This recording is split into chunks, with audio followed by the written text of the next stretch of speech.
up, oddballs? Welcome to the Oddity Shop, where the bazaar is always on sale. I'm your curator, Kara, sitting kind of next to, across from, in a way, my beautiful, wonderful, amazing, gorgeous, skinny, funny, talented best friend, curator, Zachary. And this is where we're going to tell you all about the creepy, odd, weird, strange, and bizarre stories from around the world. Hi, Kara. How are you? I'm doing fabulous. How are you? I'm good. I want a new tattoo really bad. I don't know why the itch has just been like itching. It's been 9 months since my last one. When did I get that one? I don't know. I know it was cold out and it was a bad mental health day. Perfect time to get a tattoo. And then we got into a fight. Yes, we did. Because I got the tattoo I was supposed to get with you again. Okay. Do you know what you want? I think it is time to start saving up for the Mothman Titanic crossover. Yeah. I think I've talked about it here before. I've done some small piddly tattoos since I've started planning that one, but it's time to go like full throttle. Full blown. Really solidify the weirdness. I think I've already solidified the weirdness, but so that's like the biggest thing I'm trying to fight spending my money on, but you know, it's getting into holiday. I need to start saving money. Yeah, you need to start spending money on other people for Christmas, not on you. I know. I have a list started on my phone that I've had for 9 months. And in those 9 months, I put one gift down for one person on that list. Who's the gift for? I can't tell you because they listen and then they'll know because they're good at guessing things. And they're also good at gift giving. And they also give me the idea for the list. So there you go. Put it together, Julia. Juila. I was going to say it's Juila. Oh, yeah, it is. Of course.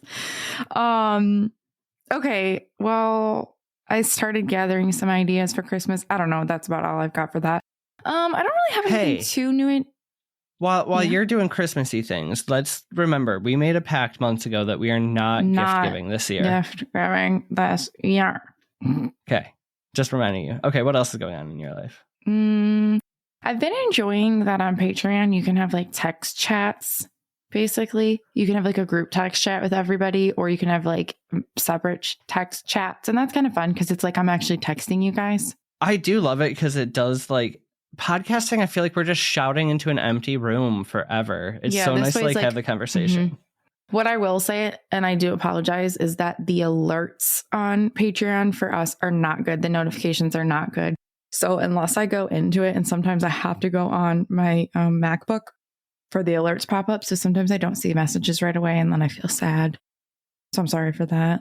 Also, shout out to Megan because she is a rock star and she reads a lot of books. And she was telling Zach that she is buying books, but then she has to give one away, or she has to, what is it? She has to give it away. Every book she reads this year, she's giving it away when she's done reading. Yes. So she's not keeping them because she has a collection of books. And she knows that I am obsessed with One Tree Hill, as I'm sure everybody that's listening knows. Oh, we know. And Bethany Joy Lenz, who is an actress that was main character on One Tree Hill, was actually in a cult while she was actually on One Tree Hill.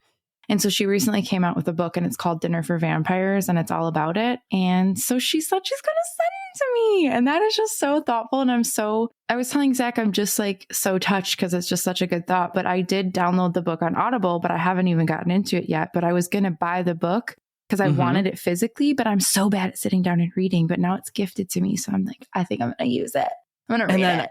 I'm so good at listening that she's told me she had it on Audible. I just handed her my phone when her and Megan were talking about it. Then we're in the airport together and I see this book and then I'm like oh my God, I'm reading the title of this book. I'm like, this is so up Kara's alley. You should get this book. She goes, that's literally the one that Megan's giving me.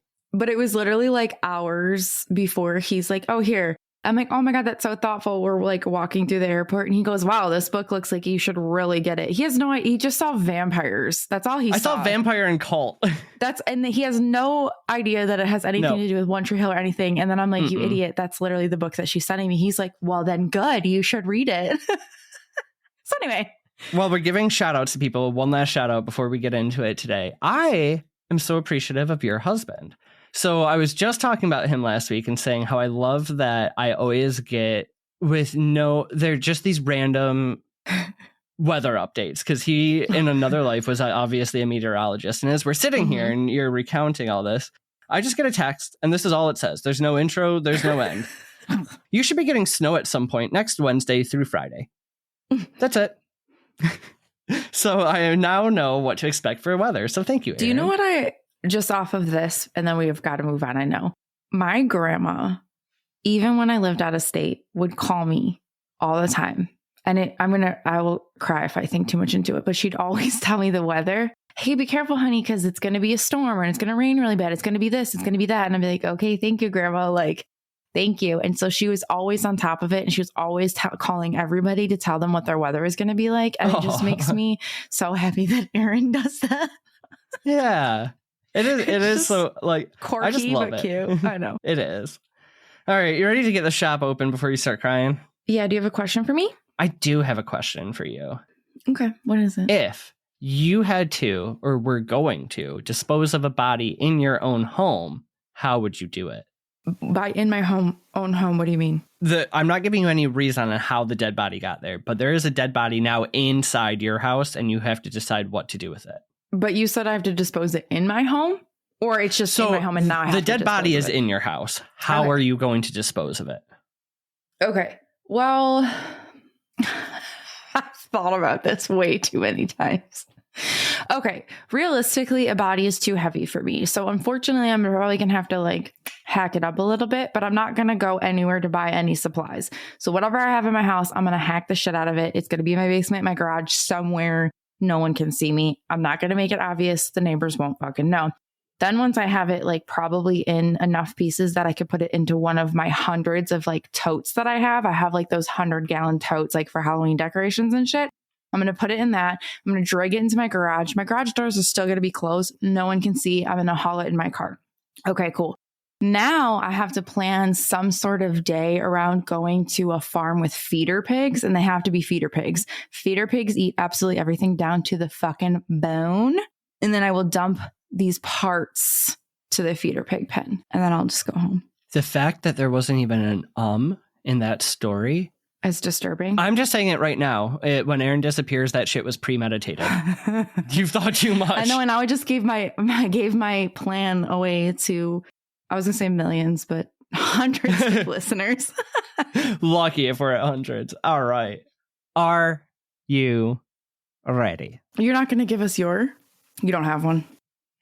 God, no, I'm calling you, obviously, because the second I tried to hack anything up, I'm passed out and I'm busted. I'm not disposing of a body. I can't do it. I can't even touch my own wrists without getting squeamished. Do you know what the funniest part of this whole thing was? I bet listeners are kind of like, Carrie, you're fucked up, but they're probably also fucked up if they're listening to us. But realistically, they would be like, why wouldn't you just call the police and be like, I just found a dead body in my house? Because if you had nothing to do with it, you're probably not going to get in trouble for it. If that was going to be your answer, I was going to not let you take that answer. So yeah, there's no cop out. But I'm just saying the fact that I didn't even go is probably really disturbing a lot of people. I didn't count it out. So yeah, a little disturbing. All right. Are you ready? I'm ready. Okay. So this one I have tried to tackle in the past. There are lots of different stories that go on here, but after Jim Morris reached out on Facebook, thank you, Jim, I had to finally tackle it. So this week we are covering the World's Fair Hotel turned House of Horrors, created by a man who is quoted saying, "I was born with the very devil in me." Do I know this? You do. Okay. We are covering the bloody and terrible story of H.H. Holmes, America's first serial killer.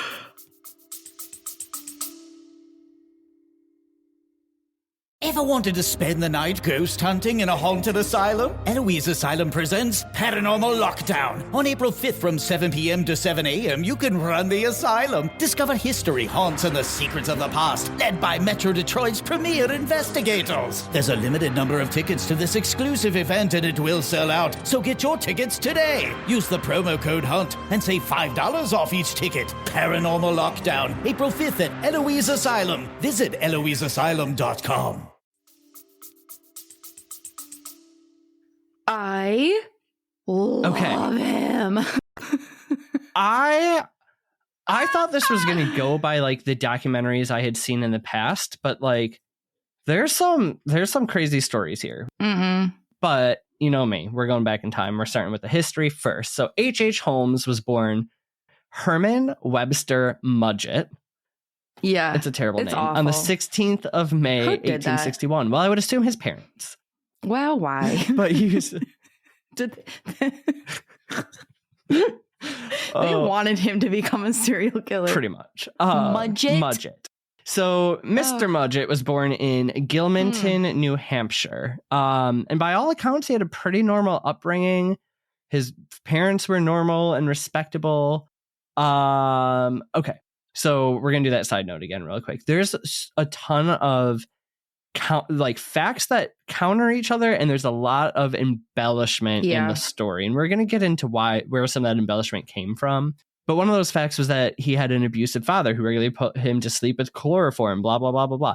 Totally false. It's been proven false. Yeah. So this is one, too. If you're going to do your own research, take the Dana Newkirk method and research, watch 2 or 3 things, read 2 or 3 things, and make your own conclusions. So I'm going to try to be as accurate as I can. I'm not, promising anything.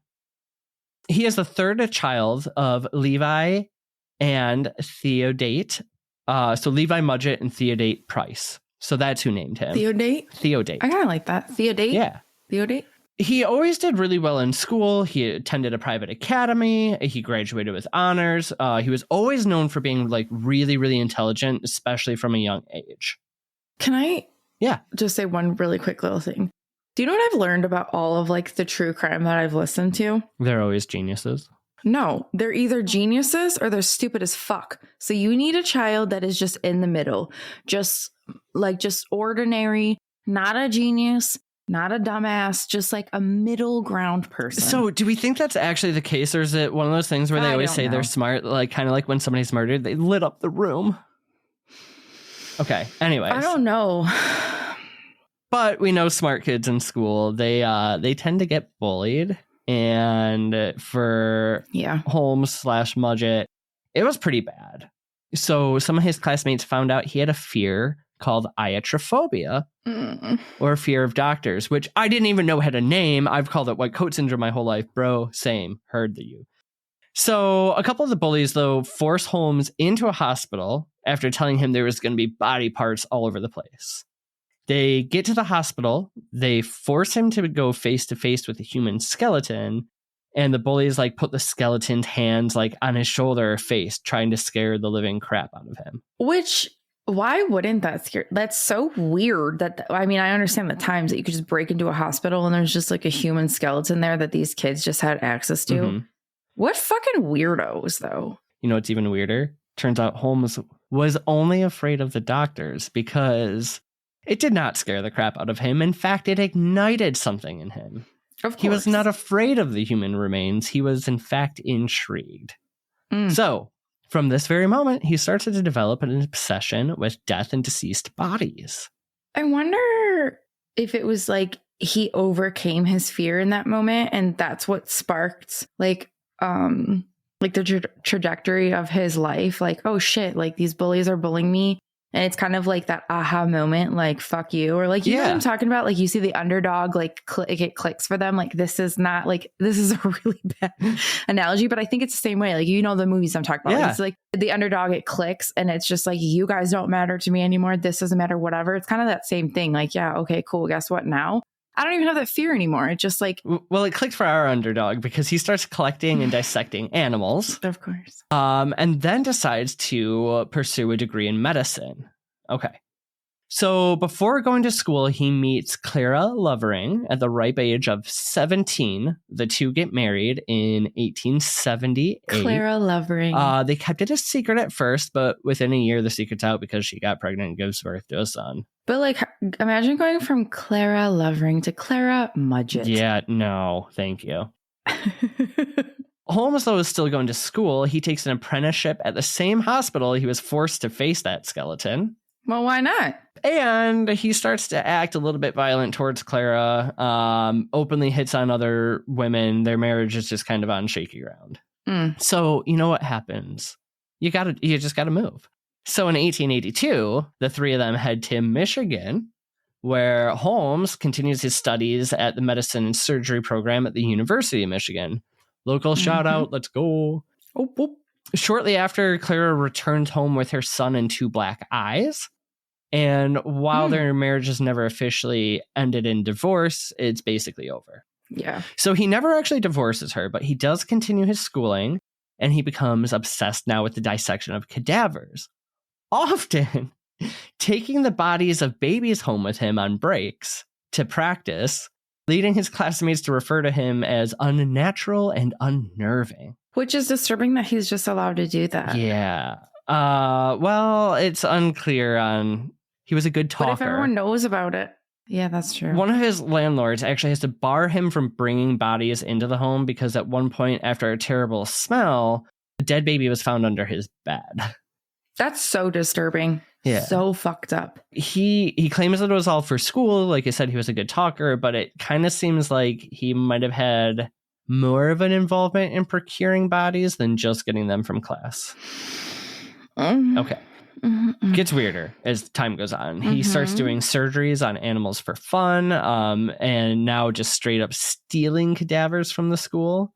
So a lot of things were hard to pin on him. So a lot of it is conjecture, but it did seem that he was working an insurance con, claiming that like these deaths were accidental, and then his professor kind of accused him of grave robbing, but he was selling the cadavers to the school. Like, it seems like a whole thing. Yeah, it was a weird like ring. Whatever it is, he's very smart. He's very obsessed with dead bodies. And he's just fucked up. And he loves the ladies. Okay. He is also just like totally A-okay with being the world's shadiest character. Doesn't bother him. I need to look up what he looks like because I forgot. Yeah, you do that. I'm going to continue on. Somehow, with like just being a certified disgusting weirdo, he still manages to complete the school at U of M, and on June 24th, 1884, graduates with his doctorate. 2 years later, he moves to Chicago, so this is now 1886, and this is where he starts to use the pseudonym H.H. Holmes or Henry Howard Holmes. A lot of people think it's because of some of the crimes he was committing in Michigan that they were on the verge of like catching him. Which makes sense. Right. So he picks up, and Henry Howard Holmes sounds a lot better than Herman Mudgett or whatever it was. It also sort of seems like he's moved to Michigan maybe to get away from crimes, that he's like basically just a con man who's just always been on the run. Okay. So he doesn't work in medicine. However, he does begin to work for a pharmacist in the Inglewood neighborhood after a woman named Elizabeth Holton gives him a job there. Eventually, he buys the pharmacy from her. Some articles, once again, confusing point. Some say he bought it from her because she wanted to retire. Others say he basically blackmailed her into giving it to him. And others yet say they killed her or that he killed her. But as far as I remember, I want to say it was more commonly that he kind of blackmailed her. That seemed to be the most common, because this is one of the few, and there's many women who their deaths were attributed to him, but were alive after the culmination of his story. I'm not going to say how it ends. Yeah. So anyways, knowing him, he didn't get it, on the up and up. Anyways, he's got his little pharmacy. He's got a good stream of income, and across the street on the corner of Wallace and West 63rd, a plot of land comes up for sale. So in 1888, he begins construction on what's supposed to be a 2-story mixed-use building with, retail shops at the bottom, apartments up top. 1892, he adds a 3rd floor because he got a bit of an idea here. See, Chicago was going to host the World's Fair the following year. So instead of this mixed-use building, he is now going to rebrand his building as the World's Fair Hotel to attract visitors, especially young women, as he was really not far from where the fair was going to be held, which was Jackson Park. He starts to build the World's Fair Hotel, and it's sort of a fucking labyrinth. Okay. At this point, there are 2 vastly different stories about Holmes. Either way, he is still a serial killer. Okay. It is just really fascinating. It's super fascinating. And like the funny thing is there's almost a logical explanation for a lot of things that were attributed to him. But okay, the more popular story, right? So there's an article that's written in 1937 in the Chicago Tribune that describes Holmes' murder castle in this way. Oh, what a queer house it was. In all America, there was none like it. Its chimneys stuck out where chimneys should never stick out. Its stairways ended nowhere in particular. Winding passages brought the uninitiated with a frightful jerk back to where they had started from. There were rooms that had no doors. There were doors that had no rooms. A mysterious house indeed, a crooked house, a reflex of the builder's own distorted mind. In that house occurred dark and eerie deeds. Okay. Yeah. If y'all want to be as fucked up as I am, you can go to Etsy and they have a puzzle of his home. Oh my God. It has dead bodies. I'm going to link it. Perfect. So another article says the murder castle was equipped with secret passages, trapdoors, soundproof rooms, doors that locked from only the outside, gas jets to asphyxiate victims, and a kiln to cremate the bodies. Okay.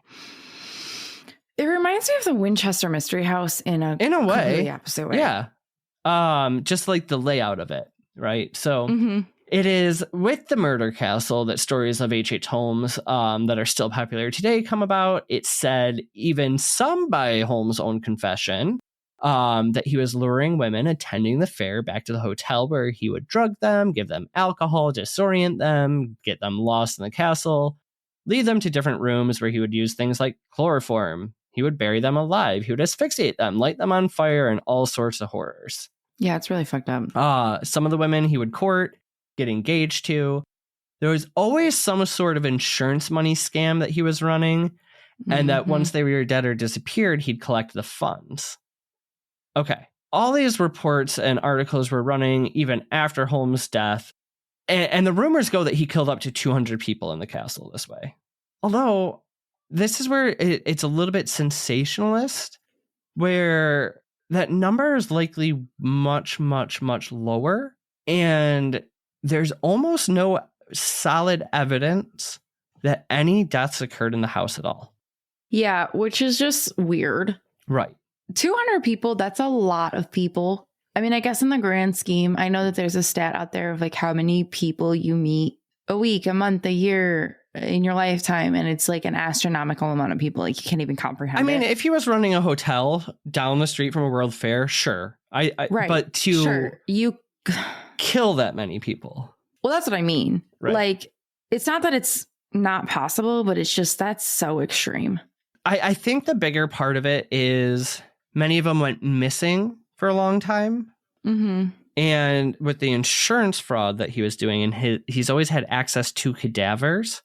I think he was more playing an insurance game than killing. For sure. Than killing that many people. I'm not saying he didn't kill. Yeah. Yeah. Things that we know for sure. The hotel was never finished. He always had disputes with builders. Oh, hey, a narcissist who won't pay his construction people. That's new. Was kind of led to these rumors about it being a crazy labyrinth, but it was more likely that these items and money and things he was luring from people, he was hiding in rooms in the unopened hotel. Right. So likely just a few killings for insurance money, but more he was just kind of stashing things away in here. Yeah. We do know that over time he partnered up and hired folks to help run his business, but they were also involved in his tax and cadaver stealing fraud. So yeah, it was kind of just a front. Yeah. The last thing we know for sure is that one of the men's names was Ben Pietzel. Okay. Pietzel. So Ben and Holmes over many years worked on tons of schemes together. And just after the World's Fair, they come up with their best plan. Yeah. They were going to fake Ben's death, steal the insurance money, and then later they would fake Holmes' death as well. But not without Holmes having some fun first. Okay, so they were going to fake their own deaths. I'm sure at this point, pick different aliases, start over in a new state. Okay. So 1894, Pietzel takes out a $10,000 life insurance policy. Him and Holmes traveled to Colorado, Missouri, New York, Pennsylvania, Tennessee, and Texas, where they committed other acts of fraud along the way. And Holmes just remarries again, even though he's not divorced. In Missouri, Holmes gets arrested for fraud. He's briefly jailed in St. Louis, and in jail, he meets Marion Hedgepeth. a career criminal who agreed to help Holmes and Pietzel with the insurance scheme. He gets out of jail. Pietzel finally agrees to fake his own death so that his wife could collect on the $10,000 policy, and she was supposed to split that with Holmes and Hedgepath. Of course. Right. So now Hedgepath's in on it for whatever reason. So the scheme was to take place in Philly. It called for Pietzel to set himself up as an inventor under the name B.F. Perry and then be killed in a lab explosion. Holmes then was supposed to find an appropriate cadaver to play the role of Pietzel. Okay. The easiest way to find a corpse that matches Pietzel is to just, in fact, kill Pietzel himself on September 4th, 1894, by knocking him unconscious with chloroform and setting his body on fire. Yep. So this is 100% confirmed. Holmes did this in Philly. Yeah, that's all true. Yep. He collects the insurance payout on the basis of, having a genuine corpse. So he goes to the family, right? So the wife, and then they have 5 children. And for whatever, he's a good talker. Okay. Yeah. So for whatever reason, he's like, hey, I got the money. Your husband's on the run. We got to get you guys out of the country and then to Europe. You take 2 of the kids. I'm going to take 3 of the kids. Okay. He's like, give me your kids. You go to Canada. I'm going to get there separately. Your husband's in England. We're all going to get there. It is just the wildest shit. Yeah. So Holmes and the 3 kids travel throughout the northeastern United States into Canada. And wouldn't you want to take 2 and not 3? Yeah. Well, I mean, I know, but he kind of like but sends Carrie, the wife, along this like alternate route. And it's wild. They're using like different aliases and all this whole thing. So they're not traveling together, but he always knows where she's at. Okay. But he's lying to her about where obviously her husband is. And he's also lying about where he's at with the kids. Yeah, because he makes her check in, if I'm remembering correctly. Yes. Like she has different ways to check in with him. But then, yeah, he's always talking about misfortunes that happen along the way for him, or he's here and there and he had to do this and that. And it's like this crazy thing. And he just has her kids. Yeah. So they're going to go into Canada. At one point, they're literally staying blocks away from each other. But I think she thinks he's already in Canada at this point. Yeah, I think it was something like that. But it turns out he was actually just staying with his other new wife, who's like, he's got all these affairs and he has like in every state he goes to, either a fiance, a wife, a this or that. And like, this man has schemes and women all over. And the did place. he just say, these are my friend's kids? God only knows, because at some point in told his her something. travels, I just can't quite remember. Yeah, it's crazy. Those 3 kids go missing. Mm-hmm. So Frank Geyer with the Philly police, he is a detective assigned to investigate Holmes because like they want to find these kids. The wife is starting to be like, eventually she realizes that this is, I don't know what's going on, but my kids are missing, and she finally gives up and she makes a report. Yeah.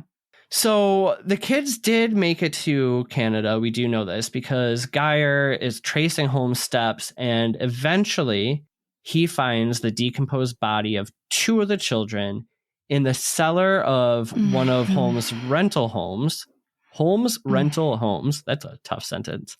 And this detective writes, the deeper we dug, the more horrible the odor became. When we reached a depth of 3 feet, we discovered what appeared to be the bone of a forearm of a human being. Ugh, it's so sad. And they also discover like a whole slew of unsent letters written by the children to their parents.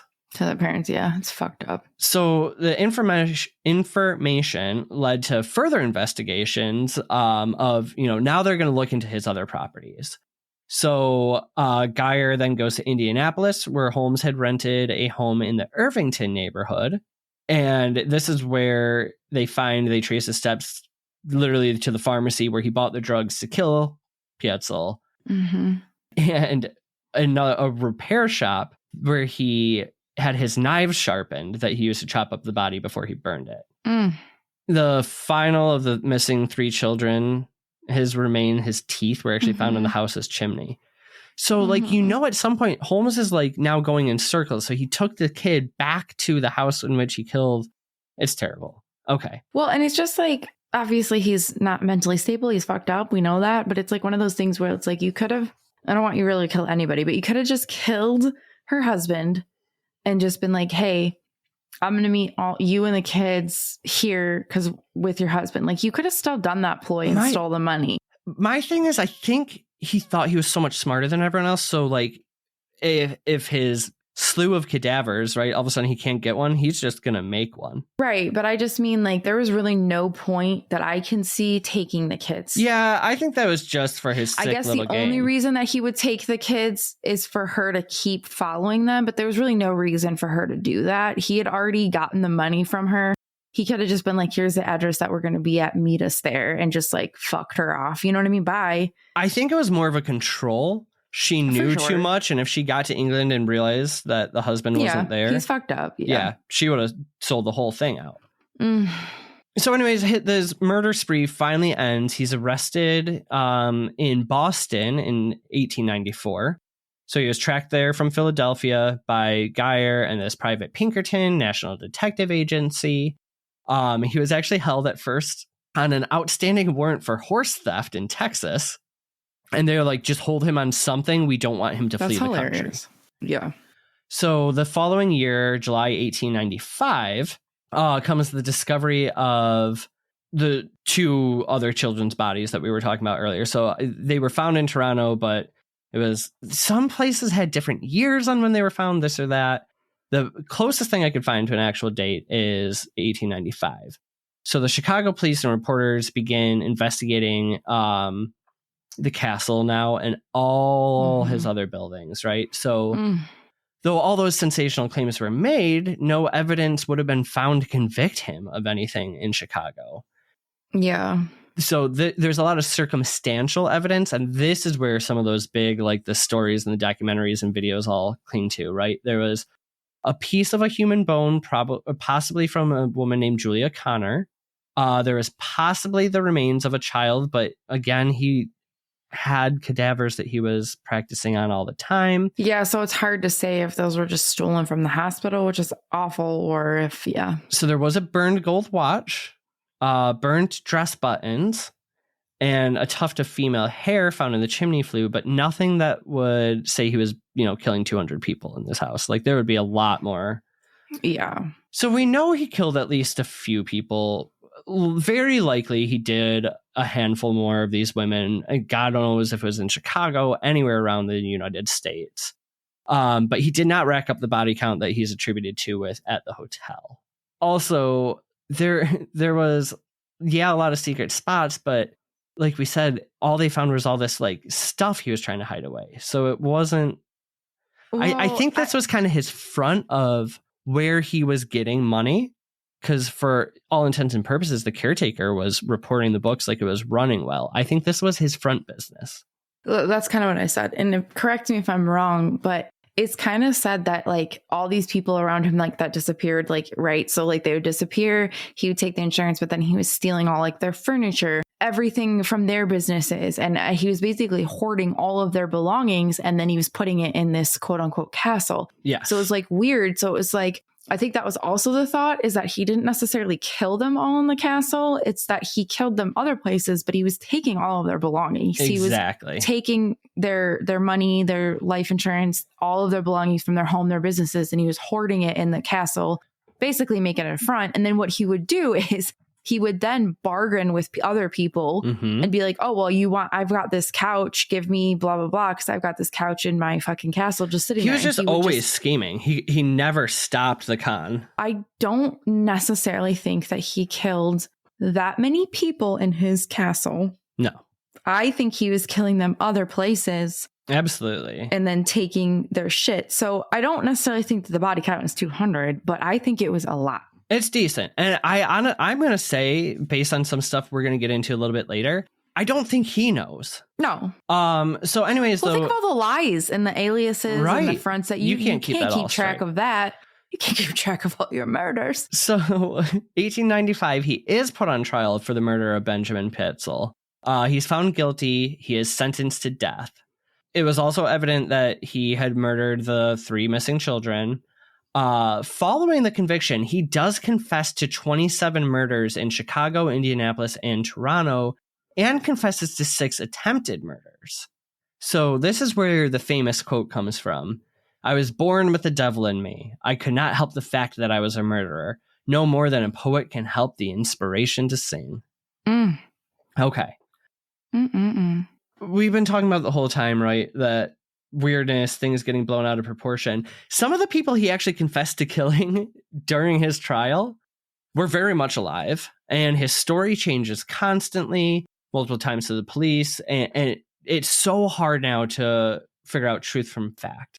At the same time, the yellow press of Chicago is running with the Murder Castle story. They're taking any embellishment, any tale, and just adding like so much more fuel to the absolute massive fucking dumpster fire that is the story of Holmes. And I think it's one of those things, we hear this a lot on true crime and like murderers, right? Like where they once they're caught, they're kind of okay with being caught, but they're going to fuck with you. Oh, yeah. They're going to elaborate on their stories. They're going to tell you that, oh, it was 5 trees west of this plot, but really it was 20 trees. They're going to, you know what I mean? They love that circus that they can make it's you that run superiority, through. Right? And it's kind of like, you know, he's very smart, so he's going to keep manipulating people because why wouldn't he? So also now he's like sitting back and he's listening to all these people talk about his castle, the murder castle, and this place that he built and curated.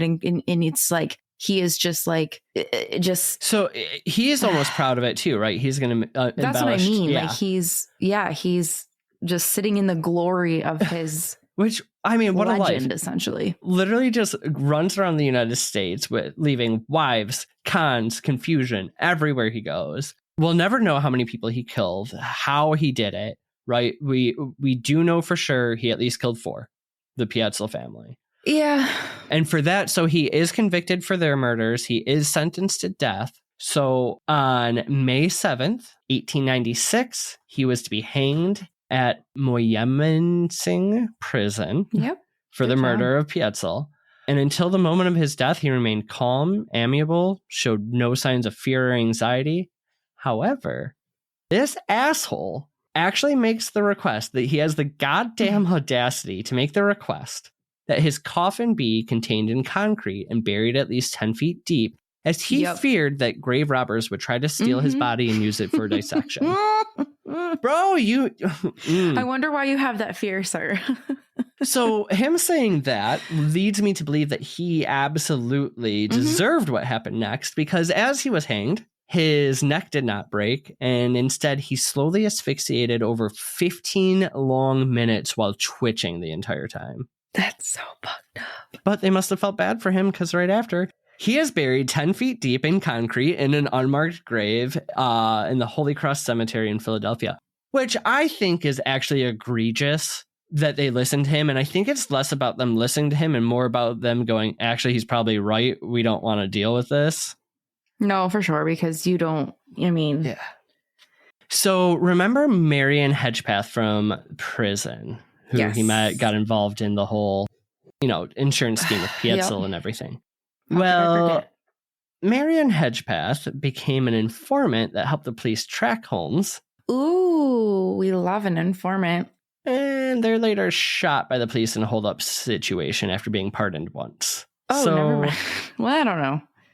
They were a career criminal anyway, so whatever. Right, exactly. I don't know. Well deserved. The caretaker of the castle, remember we said it was kind of like his front business, commits suicide after Holmes' death. He does so by taking strychnine. Do we know why? His body was found in a bedroom with a note that read, "I couldn't sleep." His surviving relatives claimed that he was haunted for several months and was suffering from hallucinations. Probably because whether he knew of all the murders or whatnot, you probably just have a terrible conscience of running this man's front business. Yeah, for sure. Yeah. Ugh. In 1895, the castle itself is damaged in a fire. 2 men were seen entering the back of the building around 9 p.m. After about a half hour, they were seen exiting the building, rapidly running away, followed by several explosions. It goes up in flames, and investigators do find half-empty gas cans underneath the back steps. So the building actually survived the fire and remained in use until 1938 when it was torn down. So that's another thing is like right after his trial, we lose a lot of evidence. It is actually currently occupied by the Englewood branch of the United States Postal Service. I wonder how haunted that shit is. Oh, it's got to be. In 2017, during allegations that Holmes had escaped execution and that he wasn't actually the one who was, another body replacement. Well, they did exhume his body. I do understand why people would think that, though. Right. Yeah. I mean, he was smart. His body was exhumed for testing by Janet Mong of the University of Pennsylvania, the Museum of Anthropology. Oh my God. The Museum of Archaeology and Anthropology. Let me read both those words separate. There you go. We got there. Due to his body, though, being contained in the concrete, he really didn't decompose normally or much at all. His clothes were perfectly preserved, his mustache perfectly intact, and the body positively identified by his teeth. So he was then reburied, and, it is proven that they actually hung the right guy, the first serial killer of the United States, Mr. Henry Howard Holmes. And that is my tale for you. It's wild, and you can, like we kind of touched on, but you can see why people ran with like the labyrinth being this like murder castle. Like, I get that. Oh, yeah. Especially because there were bones and things and burned things found. But I really think that I would think in his time, he probably killed 50-ish people. 50 to 100, 100 being like, eh. I still think that's high. I would say around 50 people. I believe that. I'm going to say 15 to 20 because he confessed to 27 with 6 more attempted. And I think he was very full and proud of himself. And I think because he fed into embellishments, why wouldn't he embellish? Why would he undersell that number? Yeah, but he was also a smart ass, right? So like, true. You've got people already talking about how I've killed 200 people. So I don't need to talk about it anymore. I'm just going to, give you this wild goose chase and just like. From the police and from the press standpoint, right? They don't want the embarrassment that this guy evaded them for so long. So they're going to run with the story of it all happened here in one place, right? Like. Yeah, I mean, either way, he definitely killed more than 4 people. And the fact is that he did have this whole entire labyrinth full of, like I said, furniture and just machinery and random things because he was scamming people out of their homes, their insurance money, their things. And he wasn't just doing it by just like talking eloquently. He was killing these people. He was killing people in different ways. Even if we take the killing aside, right? Just like the conning and the stealing bodies and all that kind of stuff and cutting up cadavers, like no matter which way, what angle you want to look at, even if he only did one slice of his crime pie, he's still a terrible human being. And right. He at least, oh my God. Yeah, no, just absolutely wild. Yeah, no, he was awful. Terrible. But for some reason, that story is so intoxicating. I will say I left out, and this is a fun one if you guys want to do some research on your own. I left it out because it's been pretty confidently debunked. But there were rumors for a long time that Holmes was Jack the Ripper. Yeah, but it just doesn't make sense. And no, so time-wise that he could have been there when it was happening makes sense, but it was something with the exhuming of the body and the DNA, something pretty, right. And it was just recent, like in 2017, where they were able to finally really put that rumor to bed. But it doesn't fit. Now I think he probably would have accepted. He would have taken the for sure. Yeah, credit. No, I do think, like you just said, do your research on that part. But I also think that anybody that maybe hasn't heard about this story, do your research more, because there is so many, just like that fucking castle, there are so many different rooms and doors and things that you can go into and explore. And this man was very fascinating. He was fucked up, but he was purposely left out a lot of the murders that could have happened in the castle, because those ones are covered on so many other documentaries, like the burn buttons and the hair and stuff. Like there's a lot of taking them back, drugging them, giving them alcohol and getting them lost. But I think I didn't want to cover that part because every article I found said somebody else was different, dead or alive or this or that. There's a lot on him. There's a lot. Yeah. I mean, this could easily have been a 4-part episode if we really wanted to dig deep. I want to say that it was Morbid that did like a 2 or 3-parter. It might have even been a 4-parter on H.H. Holmes, because there is just so much if you were to get into every little detail. But we don't have researchers to help us, so we can only do so much. So that's your 1-hour annotated version. Do some digging. Again, Jim, thank you for finally forcing my hand to write this, because it's been on the list for too damn long. No, it's a good one. Let's see. With that, if you made it this far, a fire emoji. We do know he did like to burn them. Well, there's like an axe emoji because he like hacked people up. Axe or fire is our emoji. If you made it this far, that'll be our little secret when we see you post that emoji. Or the coffin. Isn't there a coffin emoji? Yeah, but that's for anybody who dies. Fine. That's all I've got for you. I'm ready to start closing out the shop. Kara, what do you got? I just want to thank all of our supporters. I want to thank our Patreon subscribers because they're helping us, fuel the motivation to keep on going. But if you're not a Patreon subscriber, that's all right. You're also feeling the motivation to keep going, just in a different way. Make sure you talk to me on social media so I can still give you guys some love.